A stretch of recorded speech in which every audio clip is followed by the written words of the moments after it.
Nadia Casaperalta was in our third class of Lee Initiative mentees. She is a culinary instructor at a local community college. She spends a lot of her free time giving back to the community, working with folks coming in seeking asylum. She also works with Daniela, who is in our fourth class of mentees, and really encouraged her to apply for this program. This region is so special.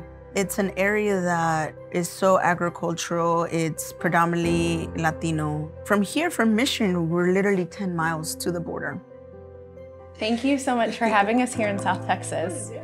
Nadia, you went from working in a traditional kitchen to being a teacher and becoming a lifelong mentor. What made you make the transition, and what was that like for you? I broke my owner's heart because we were at the height of the success for that restaurant. And I told him, I don't have any staff. I need to train like 10 people at a time, 20 people at a time. I need a room full of people to train.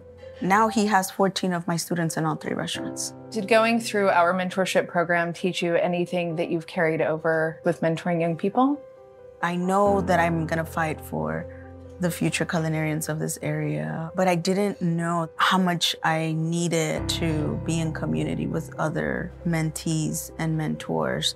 I realized I can be of service and I can allow people to help me as well. People think that mentors are experts. I don't like that word, expert. I think you're really knowledgeable in your field if you actually keep listening to the needs of your field. All I know is that I have a skill that is my responsibility to show the student. But sometimes it's just about making sure that they know I'm there for them at any point in their career. With this mentorship program, one thing I never expected is that once you're a part of the Lee Initiative, you never seem to leave.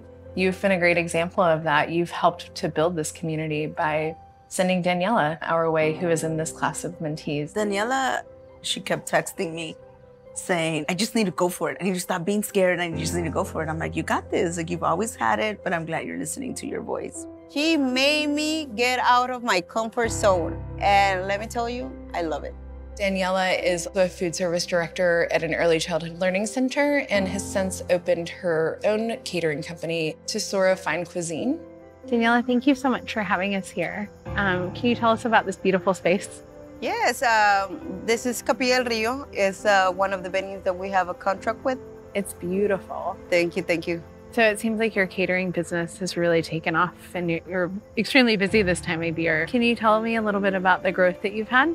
Yes, it's wedding season now. I feel that this year, like, the business exploded. You mentioned that some of your mentors are actually working with you in the kitchen. Yes. 2 of my main mentors, they're my aunts, especially one of them. Every year, we used to go to Guadalajara, Jalisco, to help her because she owned a catering business. I was a dreamer back in the day, an undocumented dreamer. I couldn't work legally. I was able to fix my status. I have had my business since 2010, and it's like my baby. The most important part of the Lee Initiative is a lot of chefs want to get hands-on experience.